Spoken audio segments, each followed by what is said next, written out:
Video शुरू होने से पहले ही बता दूं कि वीडियो का ज़्यादातर हिस्सा पॉर्न से होने वाले नुकसान हमें समझाता है। वीडियो में मैं कोई मनगढ़ंत बातें नहीं बता रहा हूँ। मोस्टली पॉइंट साइकोलॉजिकल और बायोलॉजिकल रिसर्च पे बेस्ड हैं।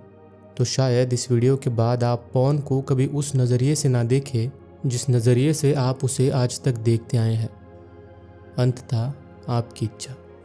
वैसे भी सारी समस्याओं का मूल इच्छा ही तो है। इच्छा यानी कि डिज़ायर।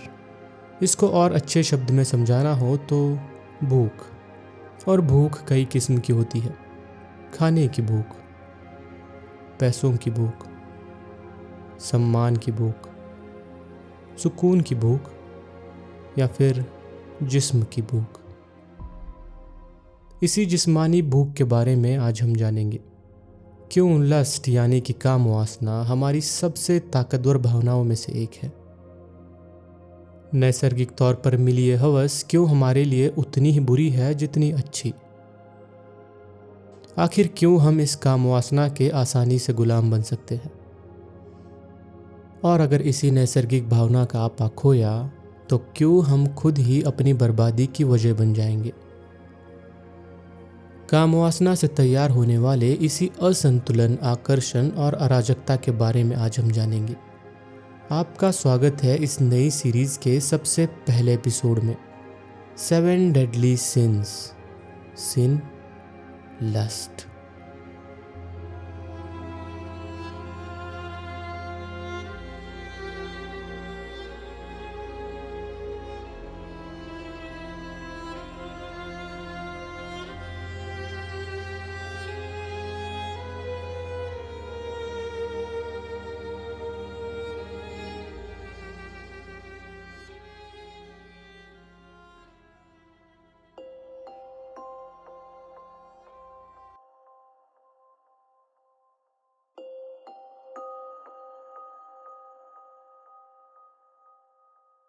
काम वासना कोई बेहुदी या फिर बेबुनियादी भावना नहीं है। उल्टा इंसान होने के नाते हमारे लिए यह ज़रूरी है। हमारी प्रजनन प्रणाली का मानसिक तौर पर यह बहुत अहम हिस्सा है। अगर ये भावना इंसानों में इतनी प्रभावशाली ना होती तो शायद हम कब के विलुप्त हो चुके होते। लस्ट सेक्सुअल इंटरकोर्स का बहुत बड़ा हिस्सा है, लेकिन यह सिर्फ शारीरिक सुख के साथ जुड़ा हुआ नहीं है। एवोल्यूशन और pure psychological point of view से देखा जाए तो मर्द और औरत हवस के प्रति अलग अलग सोच रखते हैं। यूजुअली फीमेल्स किसी मर्द के साथ सेक्सुअल इंटरकोर्स में तब तक हिस्सा नहीं लेती जब तक कि उनसे वो इमोशनली अटैच ना हो। हालांकि वक्त के साथ ये चीज़ बदल रही है, लेकिन नैसर्गिक तौर पर महिलाएं वैसी बनी हैं। और दूसरी तरफ मर्द, उनके लिए इमोशनल अटैचमेंट उतनी मायने नहीं रखती। शायद आप में से कुछ लोग इसे गलत तरीके से समझे। मैं इसे प्यार या फिर परिवार के नज़रिए से नहीं बता रहा हूँ, और ना ही मैं एक से ज़्यादा पार्टनर होना जायज़ कह रहा हूँ। मैं इसे इकलौते एवोल्यूशन के पॉइंट से बता रहा हूँ। मेरे कहने का सरल ये मतलब है कि होशियार सही, लेकिन इंसान है तो जानवर ही। भगवद गीता में श्री कृष्ण बताते हैं कि काम वासना इंद्रिय, मन और बुद्धि पर अपना कब्जा कर लेती है। काम वासना के प्रभाव में इंद्रिय सुख की इच्छा रखते हैं। मन बुद्धि को गुमराह करता है और बुद्धि अपनी विवेकशील शक्तियों को खो देती है। इसीलिए संभोग का उद्देश्य सिर्फ शारीरिक सुख होना बर्बादी का लक्षण है।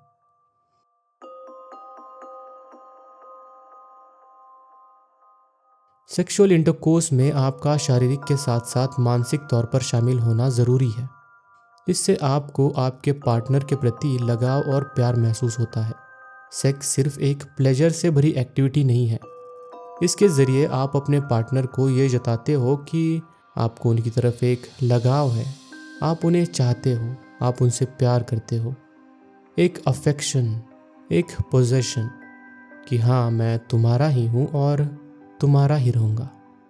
अगर आपकी संभोग की व्याख्या इसको छोड़ के कुछ और है, या फिर आप उसे केवल शारीरिक सुख के तौर पर देखते हैं, तो बदनसीबी से आपकी ये सोच पोर्नोग्राफिक कंटेंट से आई है।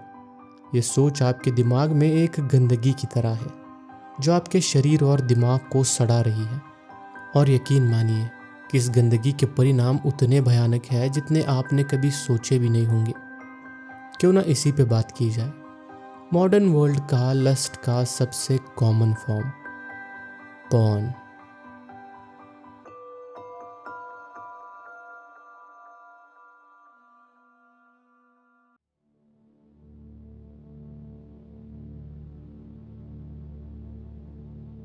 पॉर्न के परिणाम जानने से पहले हमारे दिमाग के बारे में थोड़ा जान लेते हैं। हमारा दिमाग चीज़ों को सीखता है, उन्हें समझता है और फिर उनसे उभरता है। लेकिन कई बार जो चीज़ें हमारा दिमाग सीखता है वो अच्छी ही हो ये ज़रूरी नहीं है। हमारे दिमाग की लर्निंग प्रोसेस रिवॉर्ड सिस्टम से जुड़ी हुई है। मैं बता दूं कि मैं जब लर्निंग की बात कर रहा हूं तो मेरा मतलब आपसे नहीं है, बल्कि आपके दिमाग से है। हमारा दिमाग एक खास तरीके से चीज़ों को सीखता है और वो उन चीज़ों को सबसे तेज़ तब सीखता है जब वो चीज़ उसे प्लेजर पहुंचाती है, फिर वो चीज़ कितनी ही घटिया या फिर अजीब क्यों ना हो। अगर उसे वो प्लेजर मिल रहा है तो वो उसे ज़रूर याद रखेगा। हमारे दिमाग के रिवॉर्ड सिस्टम में दो चीज़ें होती हैं, किसी चीज़ का अनुभव करने की चाहत रखना और उस चीज़ का असल अनुभव करना। और दोनों केसेस में दिमाग कुछ न्यूरोट्रांसमीटर्स को रिलीज़ करता है। स्टेज जहां आप उस चीज़ को चाह रहे हो, द वांटिंग स्टेज, वहां डोपामीन रिलीज़ होता है और उस चीज़ का अनुभव करने के बाद एंडोर्फिन्स रिलीज़ होते हैं। इस वजह से आपको खुशी महसूस होती है। डोपामीन हमारे दिमाग के लर्निंग सिस्टम का बहुत बड़ा हिस्सा है। हमारा दिमाग उन चीज़ों को बहुत जल्दी समझ लेता है जिससे उसे ज़्यादा डोपामीन मिल रहा हो, और ना सिर्फ वो चीज़ें समझता है बल्कि उसे याद भी रखता है। डोपामीन बुनियादी तौर पर बहुत ज़्यादा एडेप्टिव और अजीब है। अजीब इसलिए क्योंकि जो चीज़ें दिमाग के लिए सरप्राइजिंग है, जो चीज़ें दिमाग को चौंकाती हैं, उनसे वो ज़्यादा प्रोड्यूस होता है। पॉर्न के साथ यही सबसे बड़ी दिक्कत है। जब आप पॉर्न देखते हो तो आपका दिमाग भारी मात्रा में डोपामीन रिलीज़ करता है। इससे दिमाग एक एक्साइटेड स्टेट में आ जाता है, जिससे वो आपको और ऐसी चीज़ें देखने के लिए मजबूर करता है। इसीलिए जो लोग पॉर्न देख के मास्टरबेट करते हैं वो यूजुअली किसी खास वीडियो या फिर किसी खास कंटेंट की तलाश में होते हैं, क्योंकि अनजाने में उनका दिमाग उन्हें इस चीज़ के लिए उकसाता है। फिर पॉर्न देखने के बाद आपको कितना ही गिल्टी क्यों न महसूस हो, बदनसीबी से आपका दिमाग उस गिल्ट से ज़्यादा उस डोपामीन को याद रखता है। लेकिन बात यहाँ सिर्फ डोपामीन की नहीं है। डोपामीन के साथ साथ एक और प्रोटीन जो इन्हीं आदतों को पेचीदा बना देता है, डेल्टा FOSB या फिर डेल्टा FOSB। आमतौर पर हमारा दिमाग एक्सट्रीम रिवॉर्डिंग बिहेवियर से डेल्टा FOSB को प्रोड्यूस करता है और रिवॉर्डिंग बिहेवियर डोपामीन से कनेक्टेड होता है। और अंदाज़ा लगाइए कि ये डेल्टा FOSB किस चीज़ से कोरिलेटेड होगा? एडिक्शन।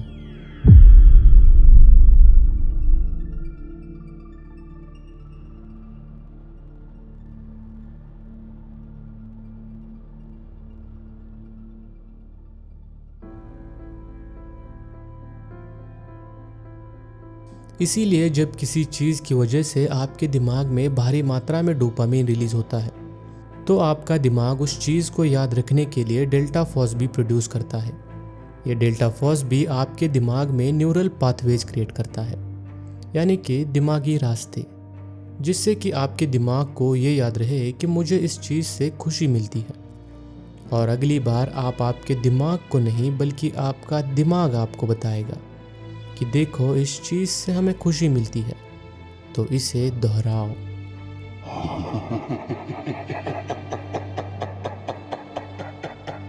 ड्रग्स, अल्कोहल, स्मोकिंग, ये सब चीज़ें इसी डेल्टा FOSB की वजह से लत बन जाती है।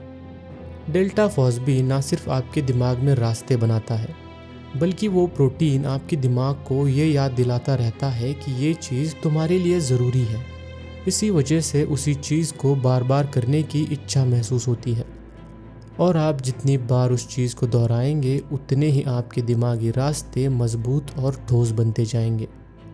वक्त के साथ डेल्टा FOSB आपके न्यूरल पाथवेज को और स्ट्रेंथन करता है, इसका मतलब कि आपको उस चीज़ से डोपामीन भी ना मिले तब भी आप वो चीज़ रिपीट करोगे।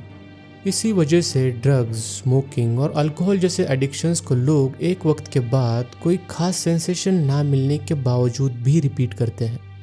फिर भले ही आपको पता हो कि ये मेरे लिए ठीक नहीं है, तब भी आप अपने आप को रोक नहीं पाओगे।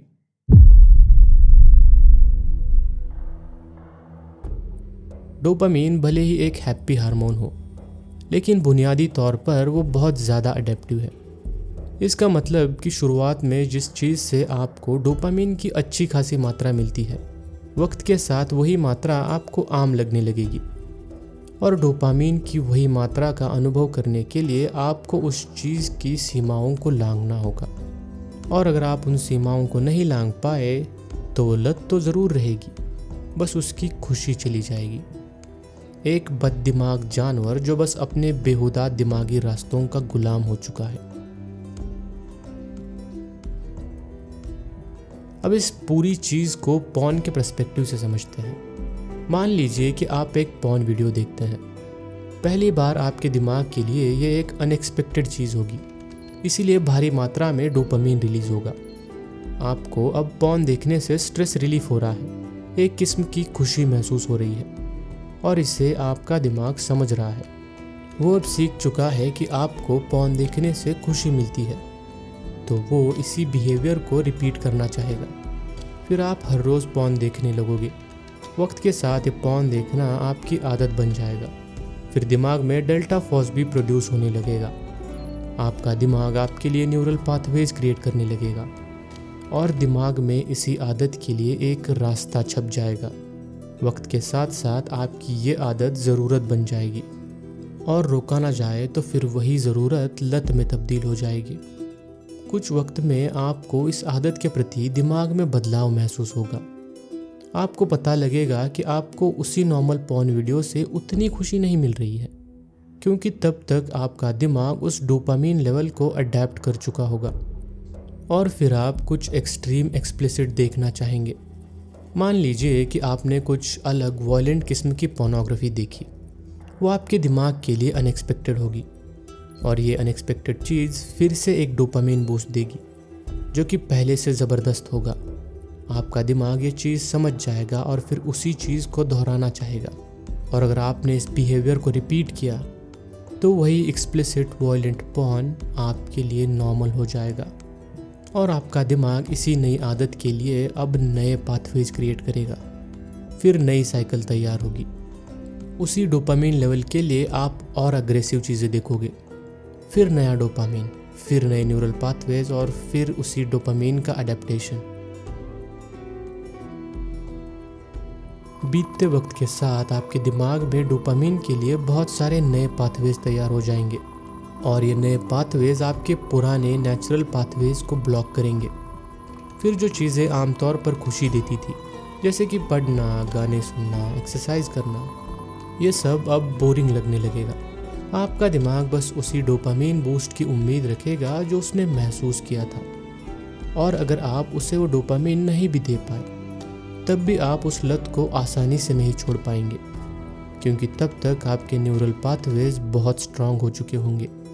वो लत बस एक लत नहीं बल्कि आपके दिमाग का एक हिस्सा बन जाएगी, एक सड़ा हुआ हिस्सा।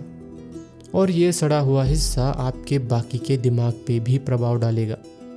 आपको लगेगा कि ठीक है, लेकिन इससे इतने भारी नुकसान तो नहीं हो रहे, बस आदत ही तो है।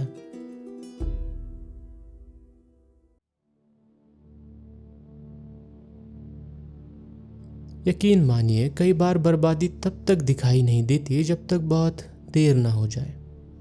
पोर्नोग्राफिक कंटेंट अगर आप एक्सट्रीम लेवल पे कंज्यूम करते हो तो इसके न सिर्फ मानसिक बल्कि शारीरिक तौर पर भी नुकसान है। यह नुकसान समझने के लिए आपको ब्रेन से रिलेटेड एक और टर्म को समझना होगा, मिरर न्यूरॉन्स।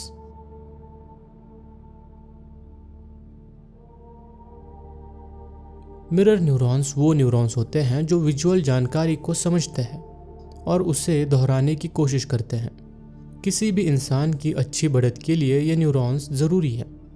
बच्चे अक्सर अपने माता पिता की नकल करने की कोशिश करते हैं, क्योंकि उनके मिरर न्यूरॉन्स इसी बिहेवियर को देख के दोहराने की कोशिश करते हैं। बदनसीबी से ये न्यूरॉन्स अच्छाई या फिर बुराई में फ़र्क नहीं समझते, वो बस वो सीखते हैं जो देख रहे हैं। मिरर न्यूरॉन्स इमोशनल इंटेलिजेंस की डेवलपमेंट में बहुत ज़रूरी है। अगर आपके नज़दीक किसी को चोट लग जाए तो आपको बुरा लगता है, मानो कि वो दर्द आप ही को हुआ हो। असल में हमारे मिरर न्यूरॉन्स इस विजुअल जानकारी को समझ रहे होते हैं। अगर किसी चीज़ से किसी को तकलीफ़ हो रही है तो वो तकलीफ़ छोटे पैमाने पर हमारा दिमाग हम पर रिफ्लेक्ट करने की कोशिश करता है, जिससे कि आप उस चीज़ से बचे रहें। किसी और को दर्द में देखकर दर्द महसूस होना, इसे एम्पैथी कहते हैं, और ये चीज़ हम बहुत हद तक मिरर न्यूरॉन से ही सीखते हैं। आप सोच रहे होंगे कि ये पॉर्न से कैसे रिलेटेड है। मोस्टली जो पोर्नोग्राफिक कंटेंट है वो एक एक्ट होता है, एक वेल डायरेक्टेड एक्ट। वो चीज़ें ना तो नेचुरल होती है और ना ही सच्ची, लेकिन इसे हमारा दिमाग नहीं समझता। मिरर न्यूरॉन्स सच्चाई और वीडियो में फ़र्क नहीं समझ सकते। इसीलिए अगर आप कोई वॉयलेंट पॉर्न देख रहे हैं जिसमें दिखाया जा रहा है कि वॉयलेंस या फिर अब्यूज़ सेक्सुअली अच्छी चीज़ है, जिससे कि फीमेल या फिर मेल पार्टनर ऑर्गेज़म फील कर रहा है, तो आपका दिमाग वही चीज़ सीखेगा। ना सिर्फ सीखेगा बल्कि असल इंटरकोर्स में उसे दोहराने की भी कोशिश करेगा। फिर आपको भी लगेगा कि वाकई में फीमेल्स को वॉयलेंट चीज़ें ही पसंद है। मैंने फीमेल्स को कहा क्योंकि मोस्टली पॉर्न में मेल अपने फीमेल पार्टनर के प्रति वॉयलेंट और अग्रेसिव दिखाए जाते हैं। असल में वो पोर्नोग्राफिक वीडियोस बस एक्टिंग होती है, लेकिन हमारे मिरर न्यूरॉन्स इस चीज़ को समझने के काबिल ही नहीं है। इससे हमारे दिमाग में सेक्स के प्रति एक अनरियलिस्टिक अप्रोच बैठ जाती है, और चांसेस है कि आप पॉर्न में देखी गई चीज़ें अपने पार्टनर के साथ करने की कोशिश करें। इससे ना सिर्फ आपके रिलेशन खराब हो सकते हैं, बल्कि आपकी एक्सपेक्टेशंस आपको इरेक्टाइल डिसफंक्शन जैसी कंडीशन में भी डाल सकती है, क्योंकि जो सेटिस्फैक्शन आपको पॉर्न देखने से मिल रही है वो शायद आपको असल सेक्स से भी ना मिले।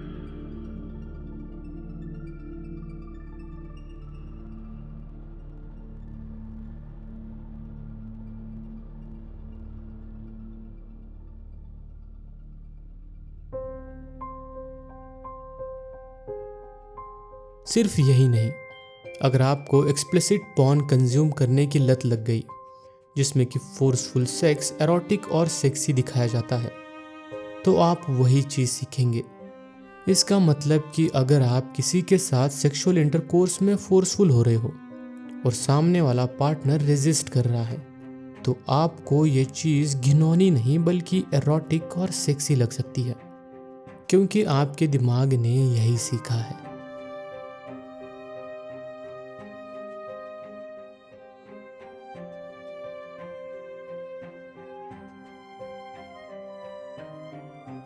पॉर्न हमारी सोच से कहीं ज़्यादा भयानक चीज़ है। ये ना सिर्फ आप पे बल्कि आपके रिलेशंस पर भी परिणाम करता है। पॉर्न एडिक्टेड लोग अक्सर अपने पार्टनर से पॉर्न वीडियोस जैसी एक्सपेक्टेशंस रखते हैं।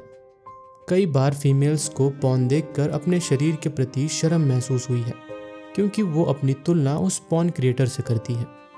एक सर्वे के अनुसार एक मेल पॉर्न एडिक्ट ने एक स्टेटमेंट दिया था।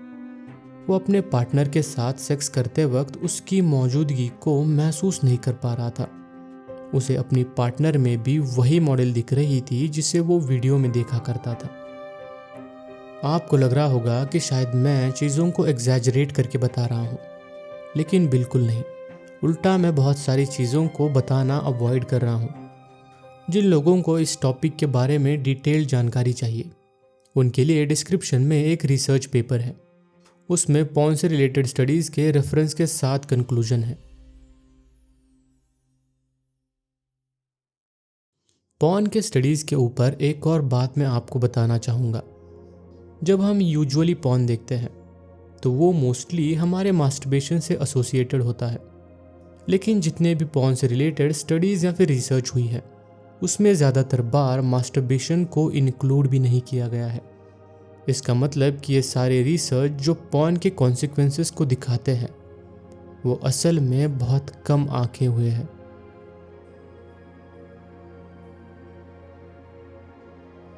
हमारा दिमाग हर उस आदत से सीखता है जो आदत आप दोहराते हैं। हर आदत के अपने न्यूरल पाथवेज बनते हैं।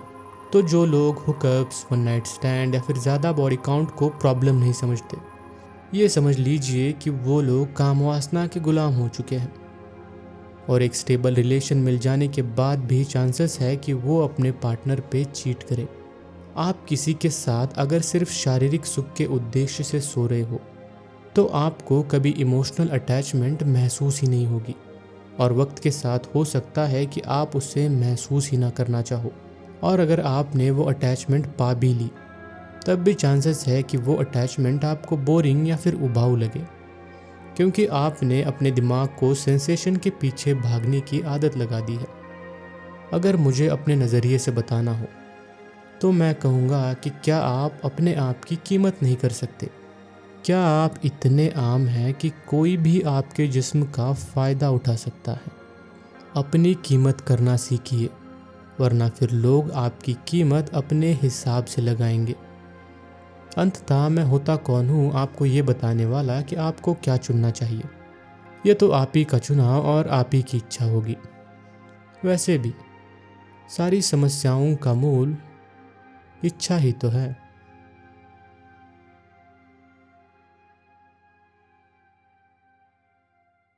मैंने वीडियो की शुरुआत में कहा था कि यह वीडियो एक सीरीज़ का पार्ट है। जी हाँ, 7 डेडली सिंस, 7 ऐसी आदतें या फिर स्वभाव जिन्हें पाप माना जाता है। देखा जाए तो ये सिंस उतने ही आवश्यक है जितने अनावश्यक। बात बस संतुलन की है। ये पाप असल में पाप नहीं बल्कि विकृत हो चुकी इच्छाएं हैं। लस्ट, कामवासना की इच्छा।